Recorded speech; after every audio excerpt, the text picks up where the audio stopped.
पेणमधील गणेश मूर्ती परदेशात उशिराने पोहोचणार. आखाती युद्धाचा गणेश मूर्तींना फटका. मूर्तिकार चिंतेत. आखाती देशातील युद्धाचा फटका गणेश मूर्तींचे माहेरघर असणाऱ्या पेणमधील गणेश मूर्ती कारांना मोठा फटका बसला आहे.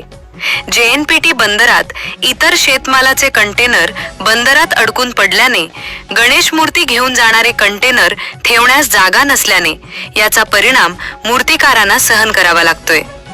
त्यामुळे Dubai, London, West Indies, Australia, New Zealand, Indonesia, Thailand, Mauritius, south Africa सारख्या देशात समुद्रमार्गे घेऊन जाण्यासाठी हा कालावधी योग्य असतो.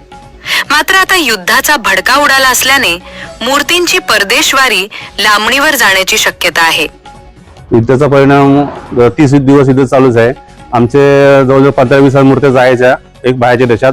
आता जानेवारी पासून ते मे महिन्यापर्यंत सगळ्या आउट ऑफ मूर्ती जायच्या सगळ्या. आता काय झालंय, पहिले जानेवारी असून आमचे 5000 मूर्ती गेल्या. आता मे महिन्यापर्यंत जवळजवळ 15-1000 मूर्ती जायच्या. ते आता सगळे स्टॉप झाले. सगळं मटेरियल महाग झालेलं आहे. पॅकिंग मटेरियल हे सगळं महाग झालेलं आहे.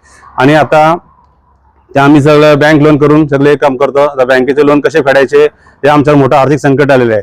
तर सरकारकडे ही विनंती आहे की ते युद्ध लवकरात लवकर थांबायला पाहिजे आणि बाप्पाचरणी प्रार्थना हे सगळं व्यवस्थित विघ्न टाळायला पाहिजे सर्व.